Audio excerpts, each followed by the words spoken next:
Assalamualaikum warahmatullahi wabarakatuh. Kembali bertemu dengan saya teman-teman di channel YASPR. Kita lanjut latihan soal penata layanan operasional.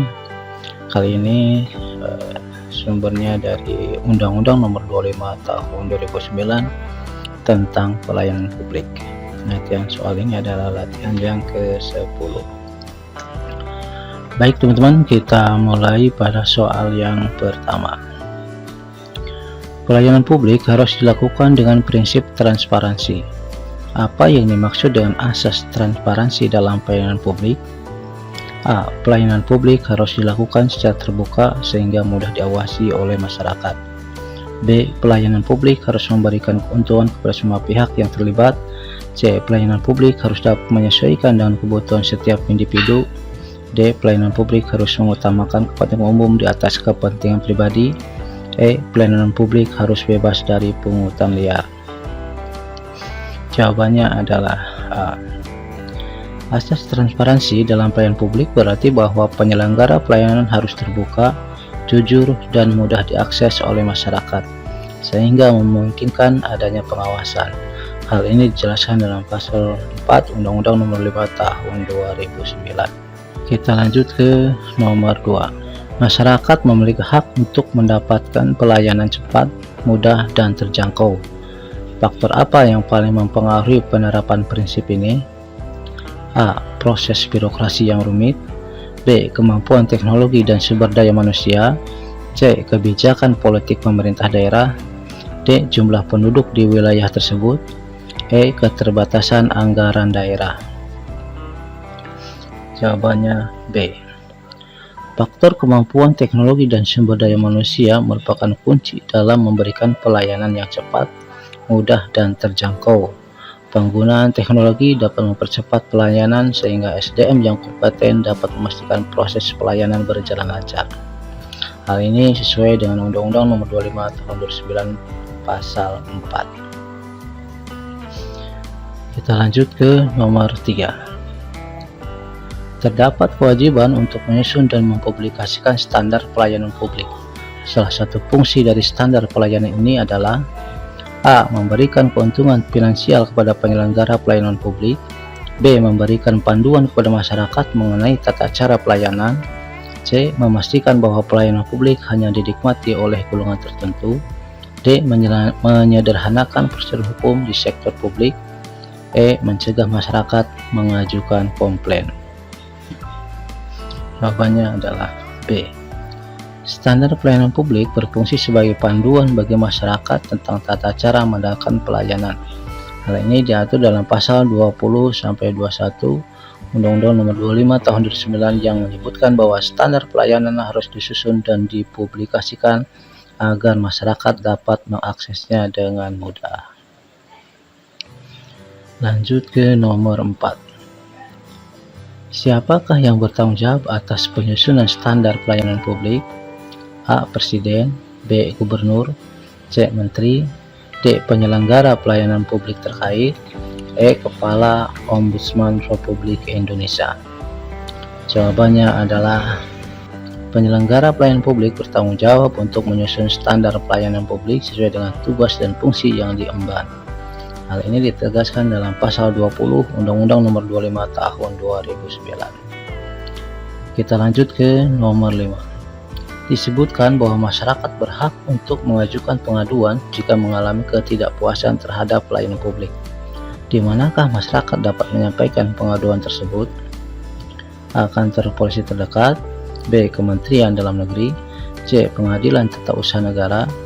D. Ombudsman Republik Indonesia. E. Dewan Perwakilan Rakyat. Jawabannya adalah D. Berdasarkan pasal 36 Undang-Undang Nomor 25 Tahun 2009, masyarakat dapat menyampaikan pengaduan mengenai pelayanan publik yang buruk kepada Ombudsman Republik Indonesia yang berfungsi menerima, memeriksa, dan menindaklanjuti keluhan masyarakat. Kita lanjut ke nomor 6. Apa yang menjadi tujuan utama dibentuknya Undang-Undang Nomor 25 Tahun 2009 tentang pelayanan publik? A. Meningkatkan pendapatan pemerintah dari sektor pelayanan publik. B. Mencegah masyarakat mengakses layanan pemerintah tanpa biaya. C. Mewujudkan kepastian hak dan kewajiban antar masyarakat dan penyelenggara pelayanan. D. Mengurangi jumlah pegawai pemerintah di sektor pelayanan. E. Meningkatkan kompetisi antara penyedia pelayanan publik. Jawabannya adalah C.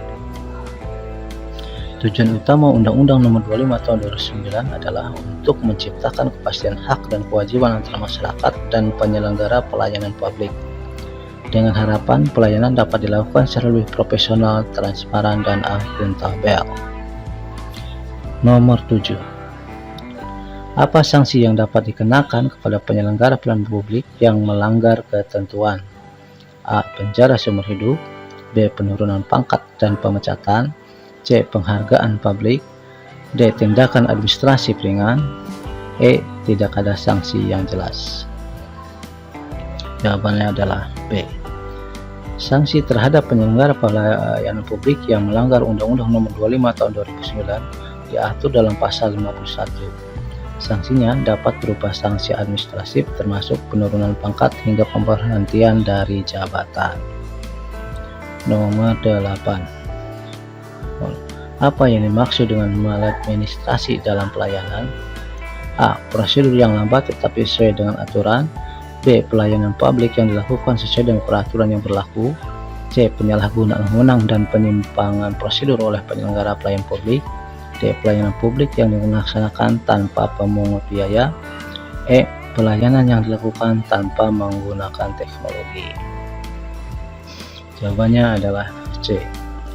Maladministrasi dalam pelayanan publik mencakup penyalahgunaan wewenang, penyimpang prosedur, kelalaian atau pengabaian kewajiban hukum oleh penyelenggara pelayanan publik, sebagaimana diatur dalam pasal 1 Undang-Undang Nomor 25 Tahun 2009. Nomor 9. Dalam hal pelayanan publik mengalami gangguan atau keterlambatan, masyarakat berhak untuk mendapatkan A. Kompensasi sesuai dengan aturan yang berlaku.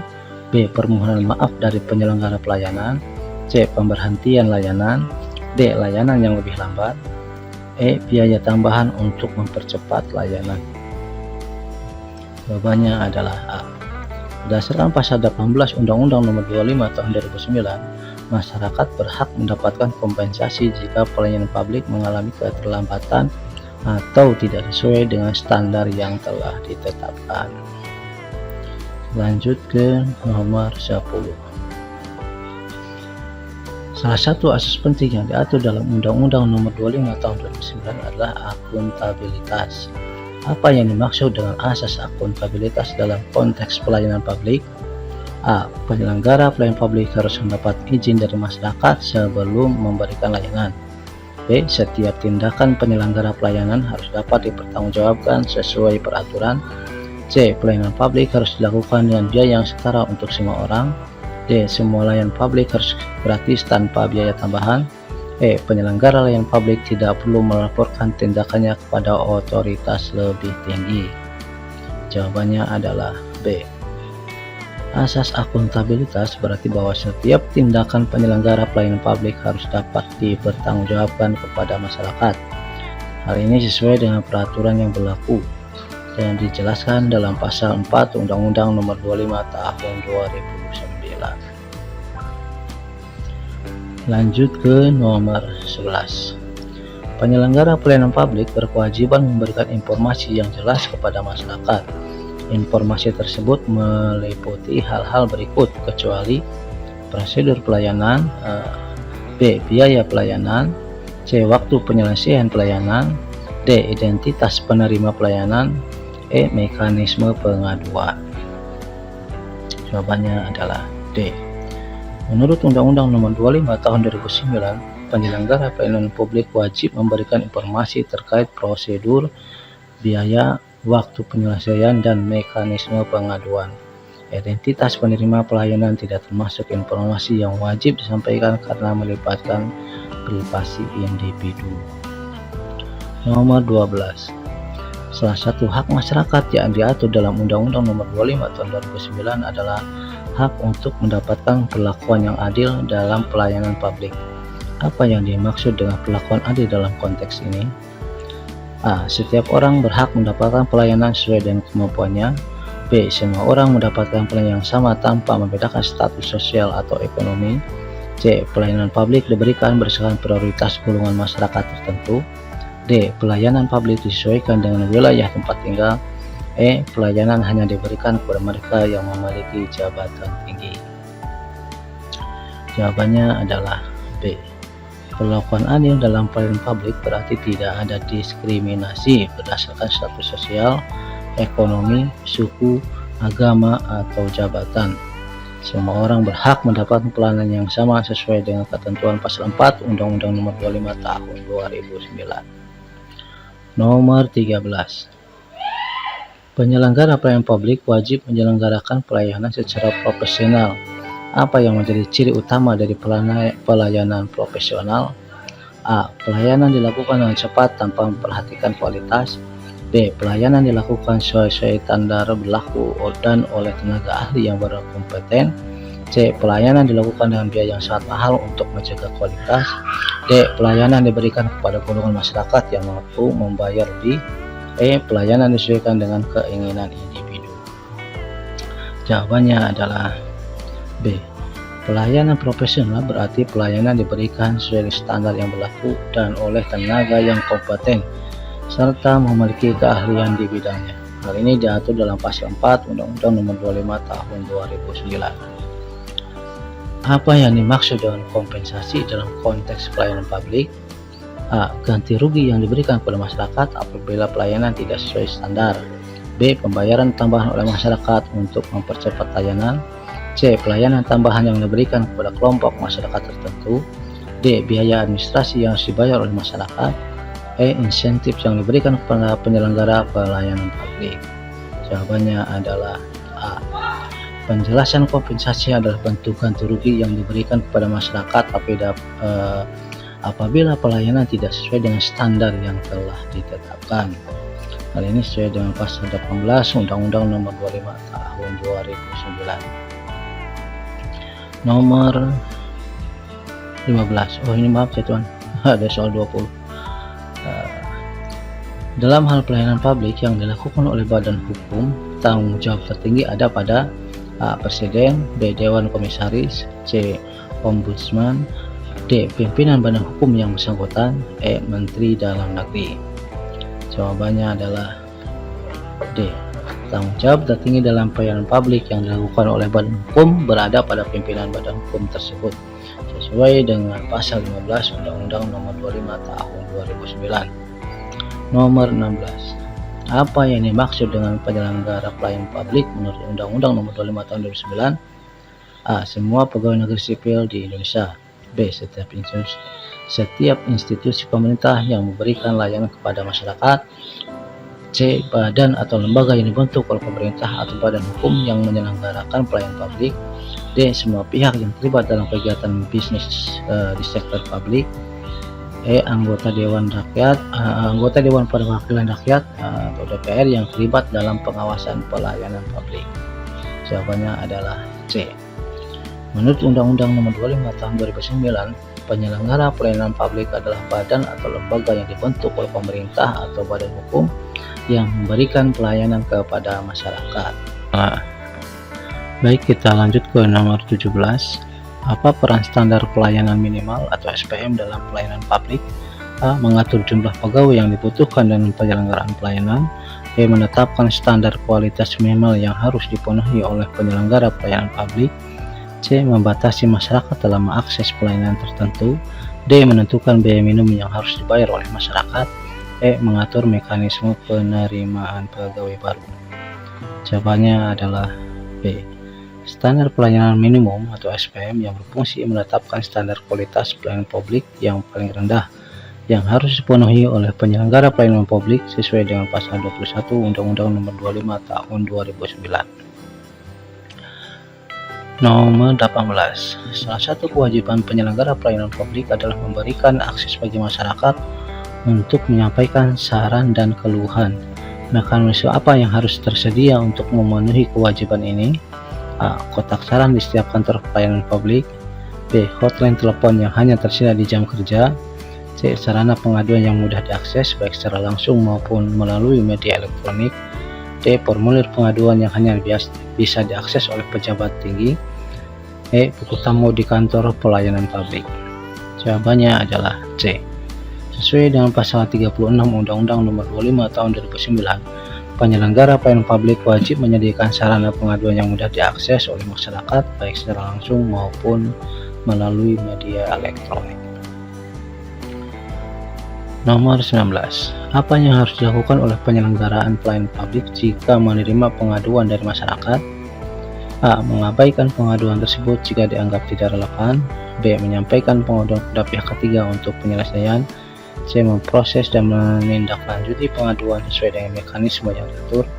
D. Menghentikan sementara pelayanan sampai pengaduan selesai. E. Meminta masyarakat untuk menarik kembali pengaduan. Jawabannya adalah C. Sesuai pasal 36 Undang-Undang Nomor 25 Tahun 2009, penyelenggara pelayanan publik wajib memproses dan menindaklanjuti pengaduan masyarakat sesuai dengan mekanisme yang diatur, bukan mengabaikannya atau menyerahkannya ke pihak lain. Nomor 20. Pelayanan publik harus dapat diawasi oleh masyarakat. Salah satu bentuk pengawasan yang dapat dilakukan oleh masyarakat adalah A. Mengawasi langsung proses pelayanan dan memberikan laporan kepada pihak berwenang. B. Menunjuk perwakilan masyarakat untuk mengontrol secara langsung pelayanan publik. C. Menyediakan dana khusus untuk biaya pengawasan. D. Mengatur ulang prosedur pelayanan secara mandiri. E. Membuat pelayanan publik tanpa keterlibatan pemerintah. Jawabannya adalah A. Masyarakat memiliki hak untuk mengawasi penyelenggaraan pelayanan publik dan melaporkan jika terjadi pelanggaran atau penyimpangan. Ini adalah salah satu bentuk partisipasi masyarakat dalam pengawasan yang diatur oleh Undang-Undang Nomor 25 Tahun 2009. Sekian dulu teman-teman ya untuk soal kali ini sampai dengan nomor 20. Semoga bisa bermanfaat dan menambah pengetahuan teman-teman. Assalamualaikum warahmatullahi wabarakatuh.